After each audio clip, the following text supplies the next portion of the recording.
Nos acompaña en el estudio de la radio la señora María Mercedes Herb Estupiñán, asambleísta. Sabemos que ahora es una asambleísta independiente. ¿Por qué esta decisión, estimada asambleísta? Buenos días, bienvenida a Radio Marejada. Muy buenos días. Muy buenos días, un gusto estar con ustedes. Bueno, no es nuevo, yo siempre fui independiente desde que llegué a la asamblea. Nunca pertenecía a la bancada. Usted llegó por Construye. Por Construye. Ya. Por Construye, pero como llegamos por el lado de Fernando, entonces hubo una ruptura, una división. Yo me he quedado permanentemente trabajando de manera independiente, que al final me ha resultado bien, porque un poco al no tener la línea partidista, aunque coincido muchas cosas con Construye, no es que tengo una discusión o algún problema, me ha permitido poder conversar con los otros bloques y poder sacar adelante algunos proyectos para la provincia, que yo creo que eso es lo más importante. Entonces, yo no tengo el límite de poder conversar con los compañeros de la RC, con los compañeros socialcristianos, con los mismos compañeros del gobierno, de cualquiera de las bancadas, porque al final de cuentas entendamos que para que cualquier proyecto se lleve adelante se necesita una votación. Entonces, provincia que por movimiento político. Así es. Piensa en fusión de provincia y de país prácticamente, ¿no? Bueno, yo considero que hemos visto que los problemas del país son demasiado grandes y creo que nosotros podemos aportar desde casa, solucionando los problemas desde la provincia, levantando una agenda provincial que podamos llevar adelante en la asamblea y con eso contribuir al país. Pero poder dedicarnos a hacer las cosas que nuestra provincia necesita, porque siempre los problemas del país van a ser superiores, más grandes y nos comen un poco la agenda provincial. Así es, señora asambleísta, según el gobierno está a la baja las muertes violentas en la provincia de Manabí. Usted vive aquí en Manta, la situación es diferente. ¿Qué podemos hacer y qué está haciendo usted como asambleísta a favor de la seguridad de los ecuatorianos y manavitas? Bueno, lastimosamente vemos que la violencia no para. Tenemos muchos indicadores, ni siquiera tenemos las cifras concretas. Justamente por eso habíamos pedido la comparecencia de los ministros del bloque de seguridad, para que nos puedan aclarar un poco qué es lo que está sucediendo. Lastimosamente hay una mala predisposición en el sentido de que creen que la censura va por delante, pero creo que es importante que en el problema de seguridad debemos trabajar de una manera unificada, unida, desde todos los sectores y desde todo el Estado como tal. No pueden ser cosas improvisadas o proyectos o intervenciones puntuales, porque esto es un conglomerado de cosas y fundamentalmente el problema de la delincuencia y de la violencia que estamos viviendo es económico. Entonces hay que saber determinar qué es delincuencia común, qué es delincuencia transnacional, pero también qué es delincuencia de los barrios, exactamente, y ver cómo cada una de esas tiene un tratamiento específico, una forma de tratar de manera diferente. Desde la Asamblea, en el proceso de apoyo a la solución de los problemas de violencia, hemos pasado adelante la ley de extinción de dominio, que evita el que lleguen los dineros, ¿no es cierto?, del narcotráfico, de delincuencia organizada, la ley de lavado de activos. Hemos pasado la ciberdelincuencia, o sea, hay muchos temas en los que hemos apoyado desde la Asamblea para poder hacer este combate. ¿Y qué pasó con la consulta popular, la decisión de la ciudadanía, que era de inmediato que había que tomar decisiones en la Asamblea Nacional, pero hasta el momento? Sí, por supuesto, se dio paso y se aprobó como debía ser, porque nosotros en ningún momento podemos estar por encima del mandante, y se recogió exactamente lo que el mandante mandó y en ese sentido se aprobó. Está en vigencia el aumento de penas y de la tipología de delitos, que consideramos que es importante, pero no es lo único. Entendamos que no es lo único que nos va a poder ayudar a salir de este problema. Hay casos cercanos y experiencias cercanas que nos han mostrado que no solamente poniendo al servicio el bloque de seguridad, la fuerza pública en la calle, es la única manera de combatir estos problemas que tenemos. Asambleísta, sabemos que obviamente usted hablaba de el tema económico y de esto se desencadena un sinnúmero de situaciones, el tema de inseguridad, el tema de desempleo que también se está dando en nuestro país, y para eso se está tramitando también un proyecto de ley para poder tener la defensa, ¿no?, de los derechos de los despidos, el tema de las compras de renuncias. ¿Cómo avanza también este proyecto? Bueno, nosotros consideramos que gran parte, la mayor parte de la violencia que estamos viviendo justamente es un problema de desempleo. Y no es que yo estoy romantizando el asunto, sino que es real. Y los estudios nos muestran que la falta de empleo y la falta de oportunidades es un caldo de más la miseria, ¿no es cierto? Y la falta de atención de los locales, de los gobiernos central y locales en ciertos espacios, son un caldo de cultivo para poder seguir alimentando estos grupos criminales. Entonces, si no les damos una oportunidad, van a seguir siendo parte de estos grupos criminales. Yo creo que una de las cosas más importantes es la forma en la que tenemos que buscar reactivar el empleo. Cuando una familia tiene un ingreso y tiene solucionado en parte, al menos en lo mínimo, en lo básico, lo piensa mucho más veces para poder entrar. Pero en este ¿cómo mundo. hacerlo, estimada asambleísta? El gobierno, por un lado, dice que ha generado un sinnúmero de plazas de trabajo, pero en la realidad es otra. Entonces, ¿hacia dónde vamos, asambleísta? Según el último informe del mes pasado, 51,000 personas aproximadamente han salido del enrolamiento del Seguro Social, que es una forma de poder medir cómo está el empleo formal. Creo que la política tiene que ser primero obra pública, inversión desde el Estado con obra pública, porque eso genera y dinamiza los espacios en donde se construye, y por el otro lado buscar incentivos para que la empresa privada venga y también la empresa internacional. La única manera de que podamos salir de este círculo vicioso que se vuelve, porque la violencia genera desempleo, porque hay una pérdida de trabajo en turismo, en un montón de espacios. Entonces, tenemos que buscar cómo romper ese círculo vicioso. Lastimosamente, desde el legislativo lo que podemos es aportar y apoyar con leyes, con legislación, pero ya en la parte ejecutiva, cual su nombre es del lado de la presidencia. Ahora, hablando del tema, volviendo al tema de la seguridad o la inseguridad que vivimos los ecuatorianos, se reformó el Código Orgánico Integral Penal, el COID, en la Asamblea Nacional. ¿Por qué no establecer leyes más duras, más fuertes? Y esto considerando, por ejemplo, que un menor de edad y son reclutados por parte de estos GDO, por ejemplo, que tenga 17, 16 años, estos son condenados o sentenciados con un Código Orgánico Integral Penal que les favorece como menor de edad, pero cumplen los 18 años de edad y salen de la cárcel. Entonces, ¿cómo establecer leyes más drásticas, más fuertes, más duras, y para tener un precedente de esta situación, estimada asambleísta? Bueno, le comento que en la última consulta popular justamente la mayor cantidad de preguntas eran sobre el endurecimiento de penas, o sea, el aumentar las penas. Ahora, no quiero que se malentienda, pero sí es importante que las medidas que uno toma tienen que ser en relación a la información que uno puede tener. Y la data a nivel mundial, no hay una relación entre el aumento de penas y la disminución del delito. ¿Por qué? Le explico. Si es que usted le van a dar 30 años por un robo agravado, le estoy poniendo un ejemplo, y le van a dar 35 años o 40 años por un asesinato, prefieren matar. O sea, estamos poniéndoles en una posición en la que es preferible quitarle la vida a alguien que debería ser el tope, lo máximo, ¿no es cierto?, de pena, porque el delito contra la vida es lo máximo, y de ahí, por supuesto, hacia abajo.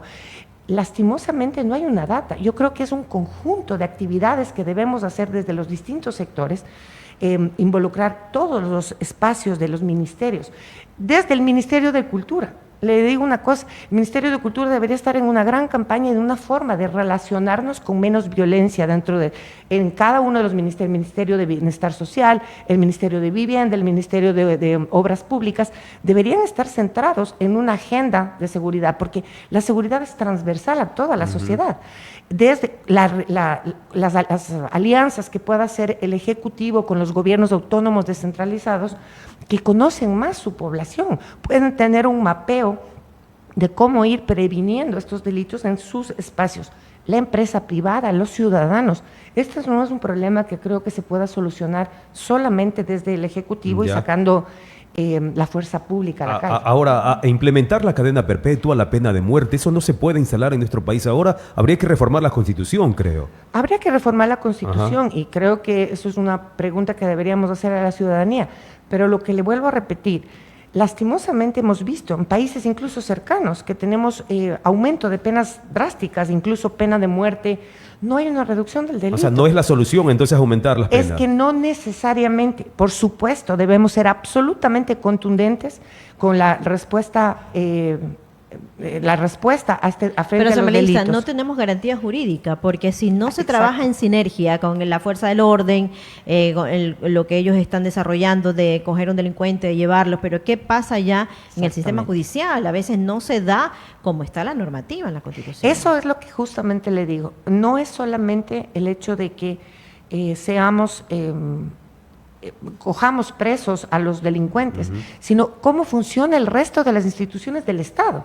Si es que la condena es 20 años, pues que cumpla los 20 años completos. O sea, lo que tenemos que hacer es, sí, ser contundentes, pero tenemos necesidad de que las otras funciones del Estado trabajen en concordancia, y lastimosamente hemos visto que dentro de nuestra función judicial eso no sucede, y eso es gravísimo, porque queda todo permanentemente, esta palabra que está muy de moda ahora, que queda todo en la impunidad. Entonces, al no pagar por la pena, el delito que uno ha cometido, queda como impune.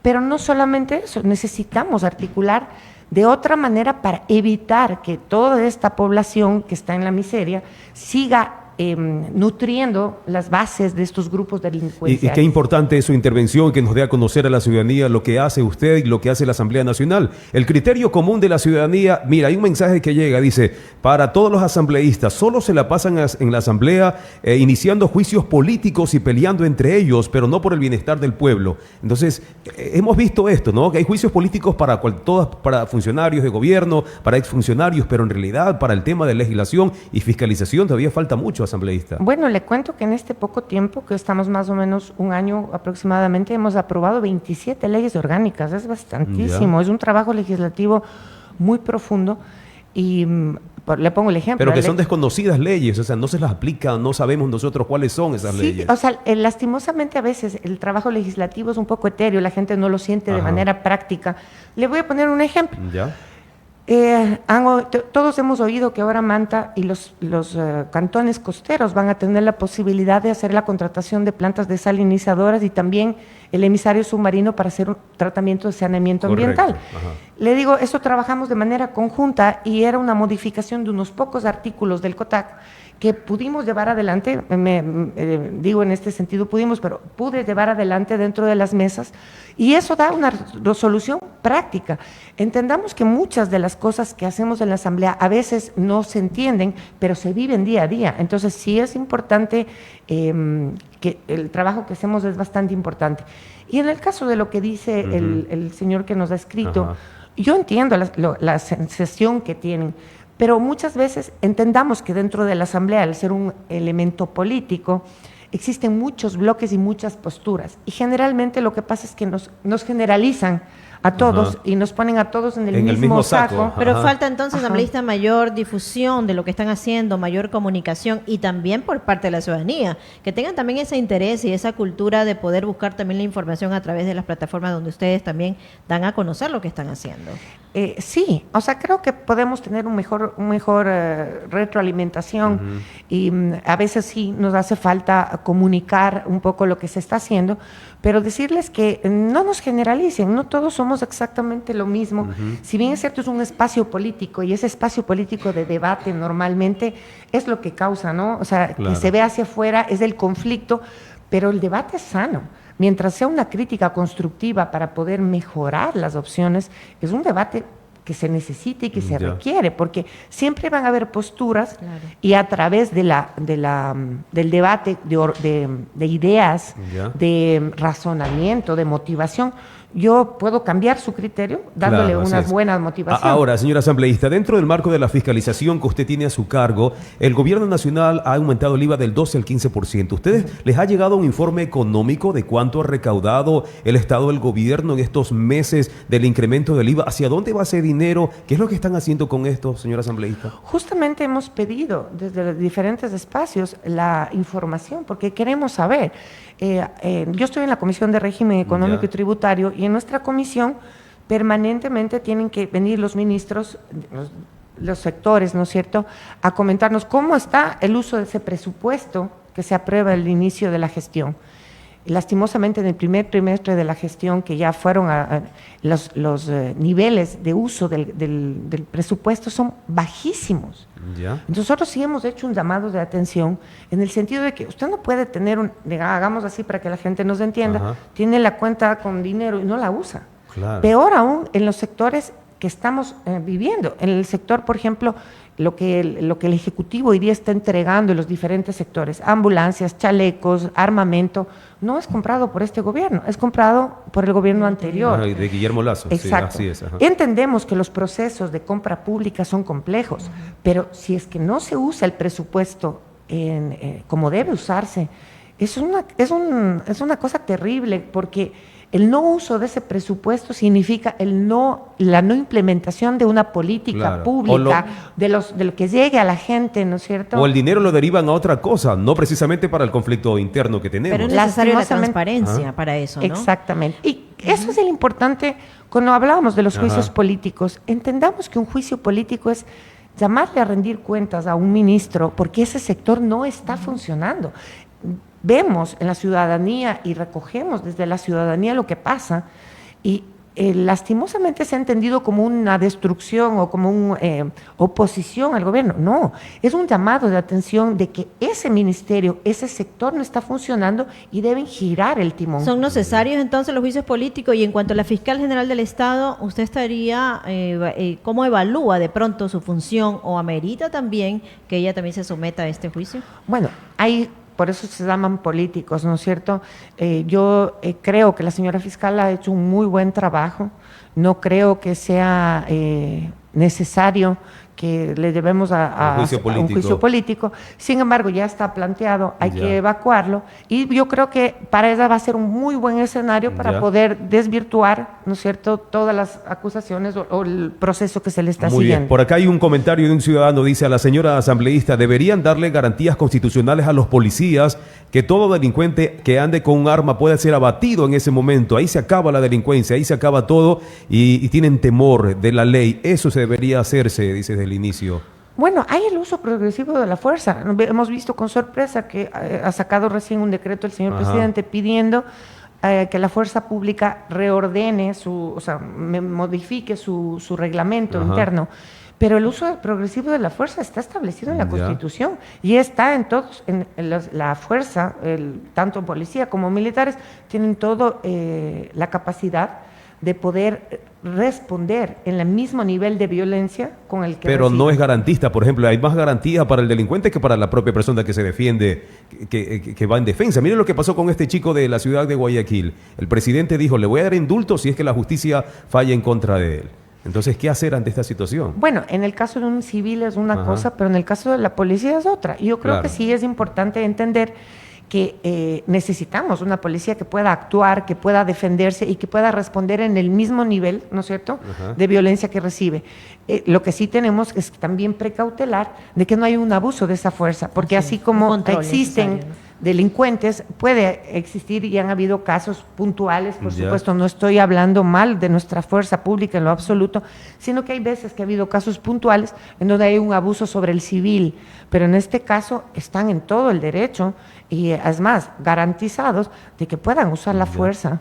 Muy bien, señora asambleísta María Mercedes Estupiñán, asambleísta independiente, va a participar para las próximas elecciones. Coméntenos estos detalles, por favor. Bueno, coherente en el plan que he seguido, yo quiero levantar un proyecto provincial. Creo que nosotros, para poder aportar al país, debemos empezar solucionando los problemas en casa, como cuando uno dice, ¿no es cierto?, primero la casa y después para afuera.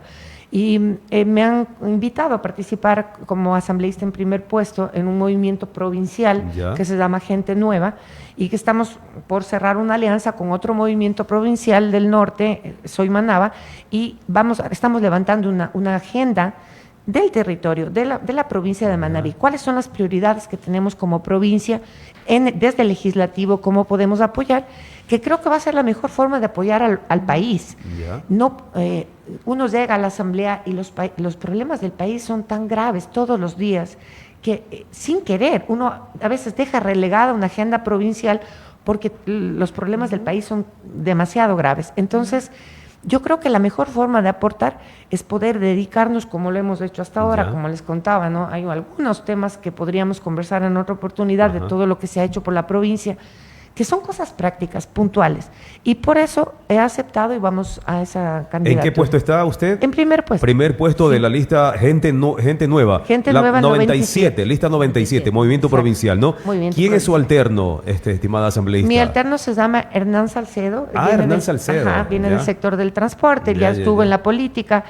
El segundo puesto es de Puerto Viejo, es Henry Saltos, Ya. es un dirigente de los trabajadores. Hemos tratado de buscar de los distintos gremios y sectores, porque la idea es poder levantar una agenda que pueda topar Y que todos aporte estos... con su fuerte, ¿no? Exactamente. Muy bien. Y que pueda topar todos los temas que necesitamos urgentes en la provincia. Muy bien, queremos augurarle todo el éxito del mundo, estimada asambleísta María Mercedes Estupiñán, en su función de aquí hasta el próximo. ¿Tendrá que renunciar entonces para participar nuevamente en la reelección? No, hay que pedir No. una licencia Ah, porque ya. no estoy optando por otro cargo. La misma Ah, dignidad. ya. Entonces, pero Pide licencia, pedimos entonces. Quedará su una alterno, licencia. ¿no? Sí, Ya. queda el alterno. Muy bien. ¿Quién Así es su alterno? Se llama Paul Vinces Franco, es un abogado joven.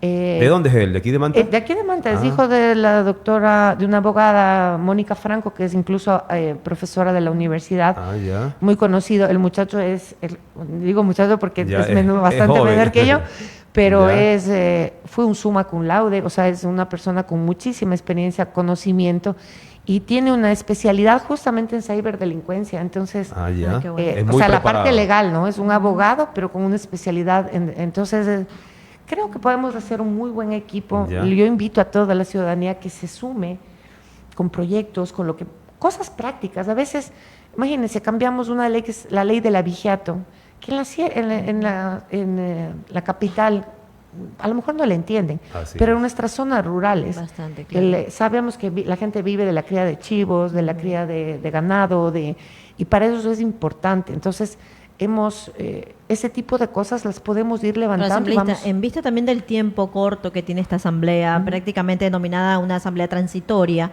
porque se chocan con los dos periodos de elección, pero sin embargo hay situaciones urgentes, como usted lo mencionaba, pero también se han dedicado a aprobar normativas que no tienen mucha relevancia. Escuchamos hace poco el Día del Gamer y situaciones así como la ley de la trata de animales y otras situaciones que de pronto no van acorde con las prioridades no son que tenemos. prioridades, claro, no Ajá. son prioritarias. A ver, eso justamente es importante explicar. Por ejemplo, esa ley de los animales, la LOA, que fue tan criticada, no fue una iniciativa de la Asamblea, fue una iniciativa del defensor público.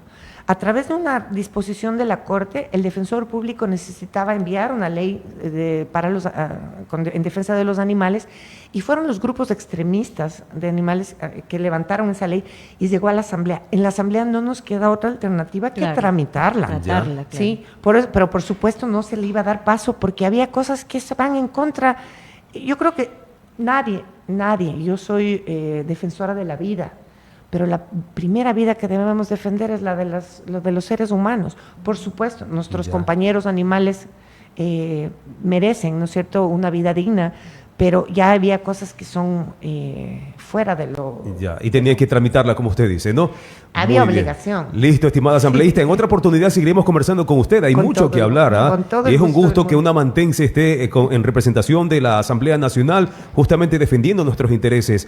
Muchos critican a los asambleístas, nos han quedado debiendo, dicen muchos, el tema de la Asamblea Nacional o de los asambleístas, pero tenemos la fe de que vendrán 10 mejores, estimada asambleísta. ¿Ah? Le agradezco muchísimo y decirles que estamos para trabajar, no nos pongan a todos en el mismo saco. Creo que es importante, al ser un cuerpo colegiado con tantas voces diferentes, pueden haber unas que tengan diferentes intereses. Entonces, vamos a trabajar y si es que Listo. Dios y la gente nos permite, queremos seguir trabajando por la ciudad y por la provincia. Muy bien, por va a la supuesto. reelección por el movimiento Gente Nueva, lista 97, ¿no? Cuyo alterno es el ingeniero Hernán Salcedo. Así es. Muy bien, muchísimas gracias, asambleísta María Mercedes Erf. ¿De dónde es ese Muchísimas. apellido Erf?